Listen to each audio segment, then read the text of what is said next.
अभी जो है पढ़े एसिडिक डिहाइड्रेशन ना, अब हम लोग पढ़ेंगे कैटालाइटिक डिहाइड्रेशन।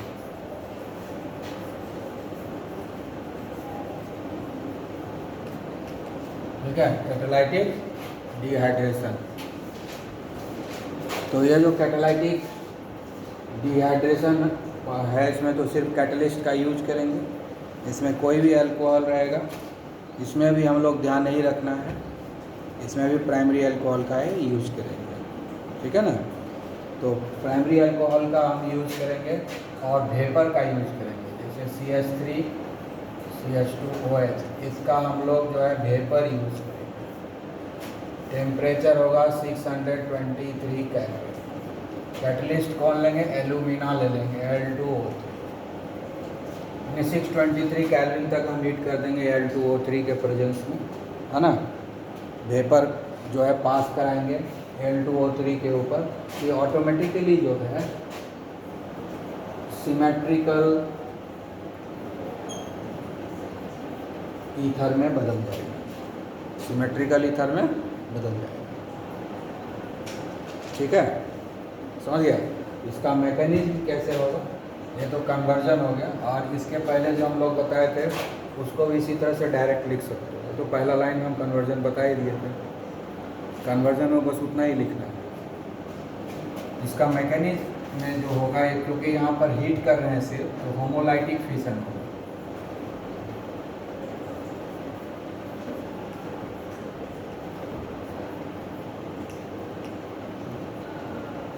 जैसे हम इसको हीट करते हैं 623 तक, तो इसमें होमोलाइटिक फिशन होना है। होमोलाइटिक फिशन होगा, क्या होगा, ये बॉन्ड ब्रेक हो जाएगा, एक का ये बॉन्ड ब्रेक होगा, यहाँ ऑक्सीजन रहेगा, फिर ये दूसरे पर अटैक करेगा, समझ गए, उसको भी फ्री रेडिकल में कन्वर्ट कर देगा। तो यहाँ पर जो है डिहाइड्रेशन होना है, तो इसको OH को निकालेगा, कौन सा बॉन्ड जल्दी टूटेगा ये देखना पड़ेगा। इस दोनों के बीच में इलेक्ट्रोनेगेटिविटी डिफरेंस जो है बहुत ज़्यादा है, इस दोनों के बीच में इलेक्ट्रोनेगेटिविटी डिफरेंस कम है, इसलिए ये बॉन्ड पहले ब्रेक करेगा। समझ गए, होमोलाइटिक फिशन होगा, ये इधर एक और एक इलेक्ट्रॉन इधर चला जाएगा। ठीक है, तो यहाँ पर जो है OH फ्री रेडिकल निकल जाएगा, एक और इलेक्ट्रॉन आएगा ना, इससे OH फ्री रेडिकल निकल जाएगा, और तुमको जो है कार्बन फ्री रेडिकल मिल जाएगा।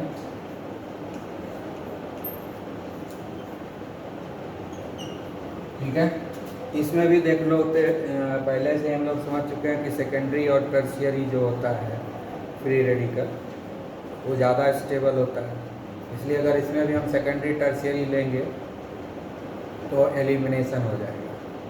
समझ गए ना, एलिमिनेशन होगा। इसमें भी अगर हम सेकेंडरी टर्शियरी अल्कोहल लेंगे तो इसमें भी एलिमिनेशन होगा और अनसैचुरेटेड हाइड्रोकार्बन मिलेगा। ठीक है, तो अब ये क्या करेगा, दूसरा जो मॉलिक्यूल है अल्कोहल का, उसके ऊपर अटैक करेगा।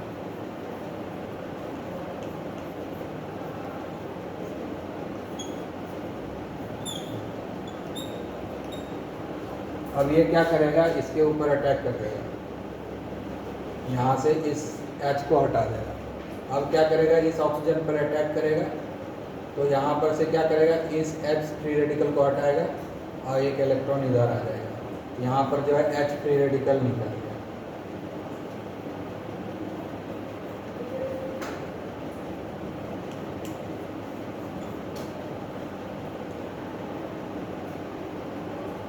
ऑक्सीजन है, इससे ये जुड़ जाएगा आकर के,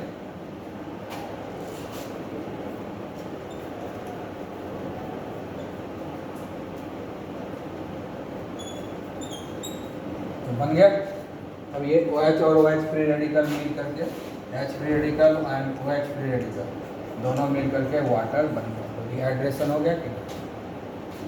ठीक है, तो जब भी हम सिंपली हीटिंग कर रहे हैं तो वहाँ पर हमको फ्री रेडिकल मैकेनिज्म बताना, क्योंकि यहाँ पर कोई भी इसको आयनाइज करने के लिए कोई एजेंट तो यूज़ नहीं किए, ना तो बेस यूज़ किए, ना ही एसिड यूज़ किए, इसलिए आयनाइजेशन नहीं होगा। यहाँ पर क्या होगा, होमोलाइटिक फिशन होगा, फ्री रेडिकल मैकेनिज्म के सहारे ही इसको प्रूव करना है। ठीक है, समझ गया। तो हम लोग अब पढ़ेंगे विलियमसन सिंथेसिस।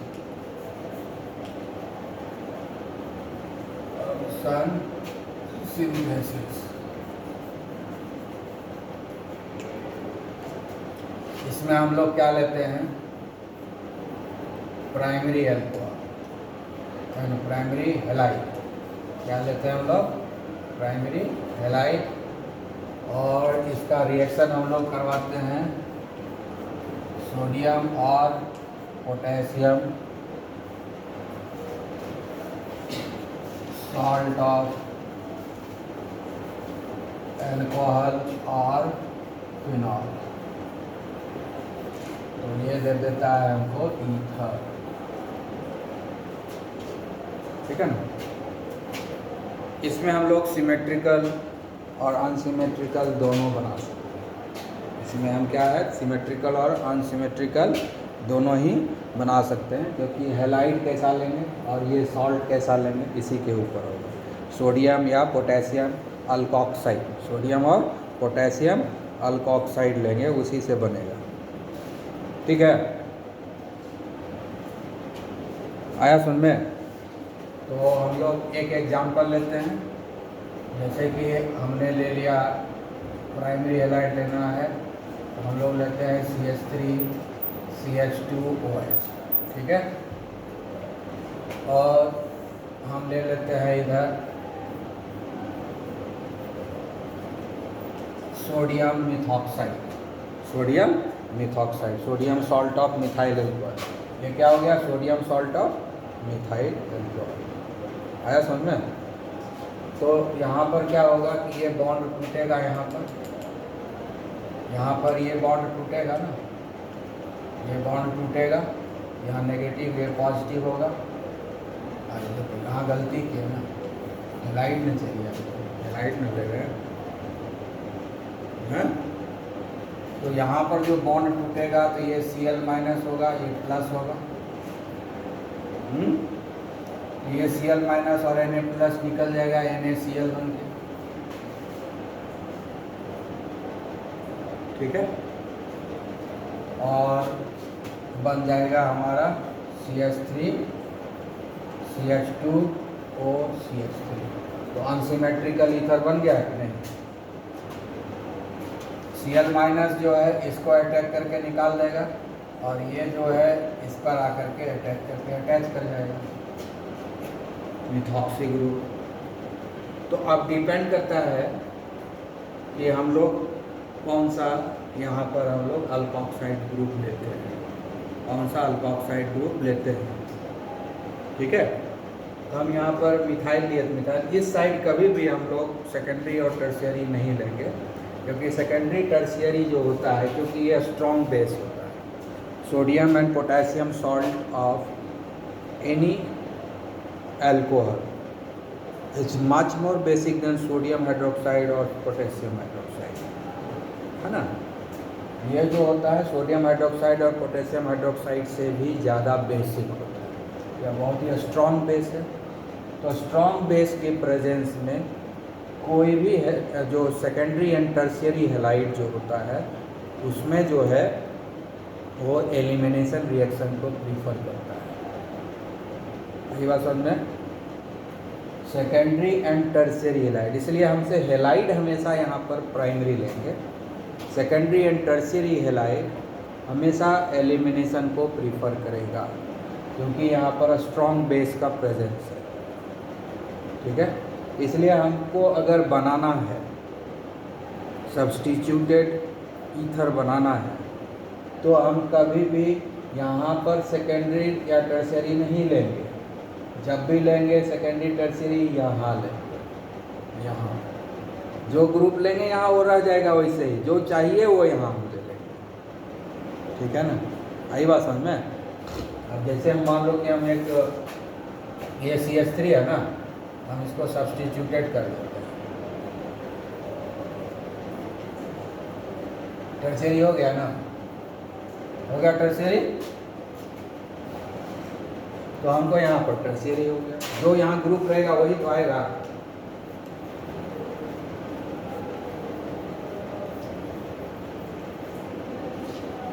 तो मिल गया हाईली सब्स्टिट्यूटेड ईथर मिल गया। लेकिन इसी को चाहेंगे कि हम ये वाला इधर रखें तो नहीं, अगर हम ये कर दें तो CH3 यही है, 2 हाइड्रोजन है उसको भी हम CH3 दे दिए। अब अगर हम रिएक्शन करवाएंगे, ठीक है, अब ये ईथर नहीं देगा, अब ये ईथर नहीं देगा। क्या करेगा अगर हम ऐसा केस ले लें तो उल्टा कर दिए, क्या हेलाइट को हम टर्शियरी ले लें, यहाँ पर क्या है अल्कोक्साइड को हम टर्शियरी लिए हैं तो कोई दिक्कत नहीं है, हमको ईथर मिल गया।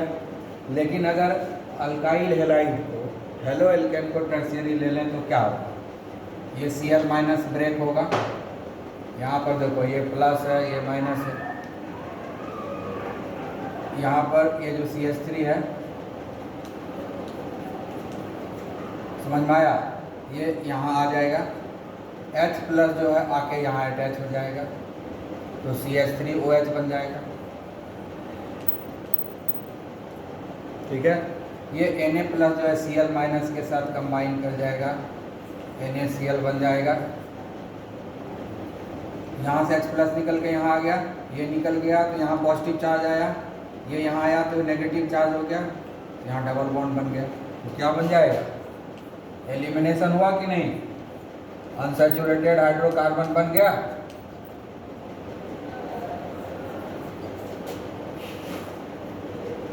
नहीं ना बना, ईथर नहीं बना ना, इसलिए हम लोग भूल करके भी सेकेंडरी और टर्शियरी हेलाइड यूज नहीं करेंगे विलियमसन सिंथेसिस में। अगर हमको सेकेंडरी एंड टर्शियरी ग्रुप को इंट्रोड्यूस करना है ईथर में तो हम एल्कोक्साइड ग्रुप में सेकेंडरी और टर्शियरी इंट्रोड्यूस कर देंगे तो बन जाएगा।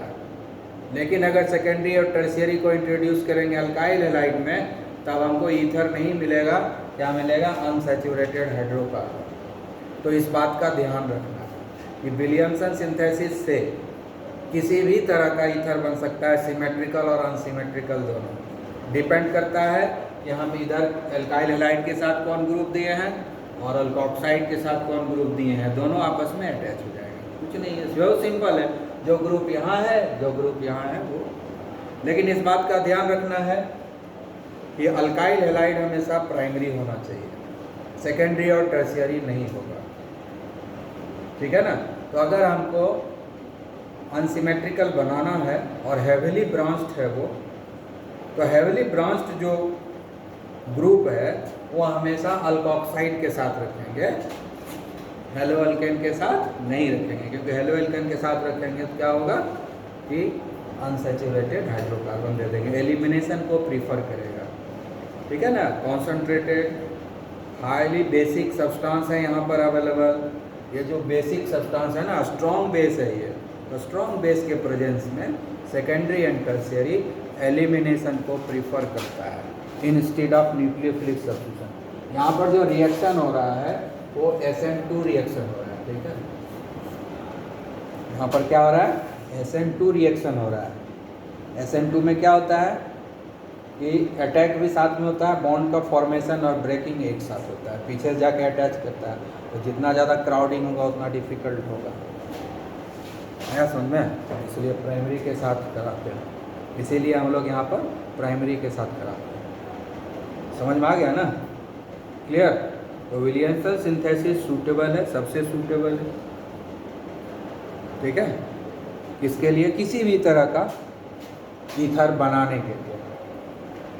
ठीक है ना, सिमेट्रिकल अनसिमेट्रिकल दोनों बन सकता है। लेकिन जब हम अनसिमेट्रिकल बनाते हैं तो वहाँ पर ध्यान रखना है कि अगर हेविली ब्रांच्ड ग्रुप है ईथर में तो उस हेविली ब्रांच ग्रुप को जो इंट्रोड्यूस करना है ईथर में वो अल्कोक्साइड के थ्रू इंट्रोड्यूस करेंगे, हेलो एल्केन के थ्रू इंट्रोड्यूस नहीं करेंगे। ठीक है, आगे बात समझ में क्लियर है। तो इस तरह से हमारा प्रिपरेशन जो है, ठीक है। इसमें ये तो हो गया, ये अल्काइल ईथर बनाया है ना। अल्काइल ईथर बनाया ना, हम लोग फिनॉलिक ईथर भी बनाते हैं। तो फिनॉलिक ईथर में क्या करेंगे वो भी देखना है। फिनॉलिक ईथर में क्या करेंगे, तो फिनॉल को हम कैसे इंट्रोड्यूस करेंगे, तो यहाँ भी याद रखना है जिधर अल्कोक्साइड आयन है उधर ही फिनॉल रखना है। इधर फिनॉल देंगे तो नहीं होगा, इधर दे देंगे फिनॉल, ठीक है। इधर हम देंगे C6H5, आ गया फिनॉलिक ग्रुप ना, तो यहाँ पर फिनॉलिक ग्रुप आ जाएगा,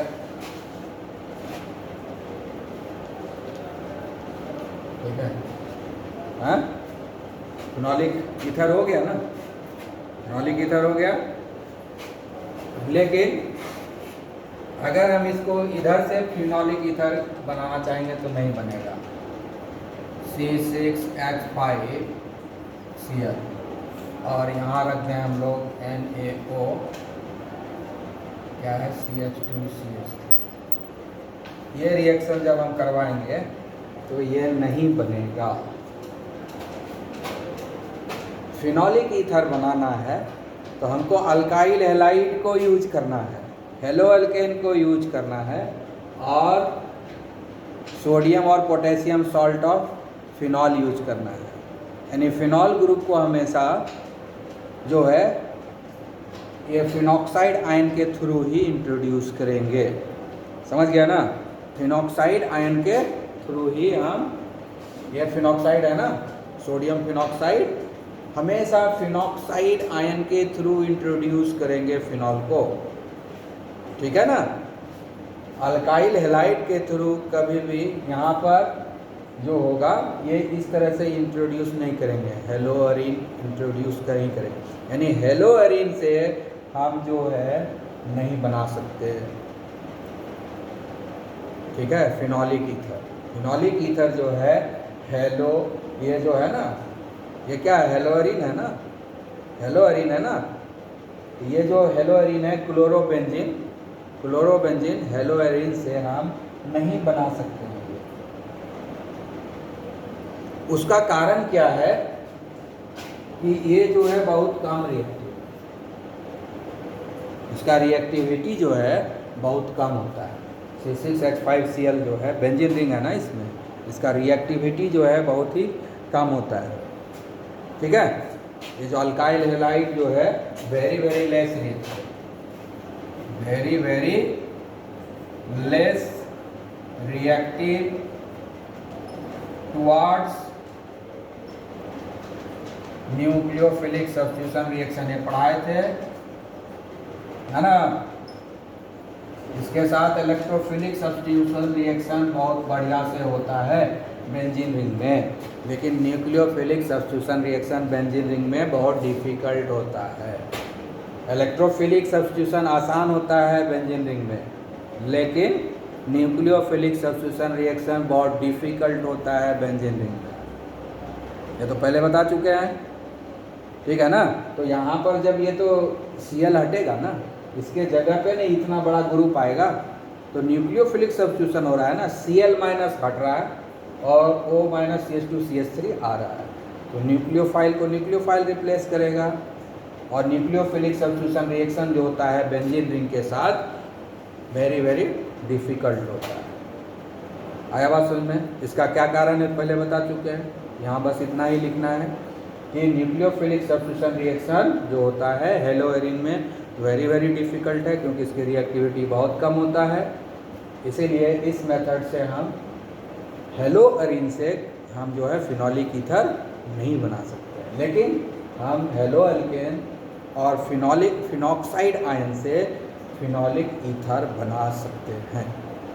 आई बात समझ में? तो ये रिएक्शन नहीं होगा, ये रिएक्शन नहीं होगा, नो रिएक्शन। आई बात समझ में? क्लियर? तो प्रिपरेशन ख़त्म हो गया इस तरीके से।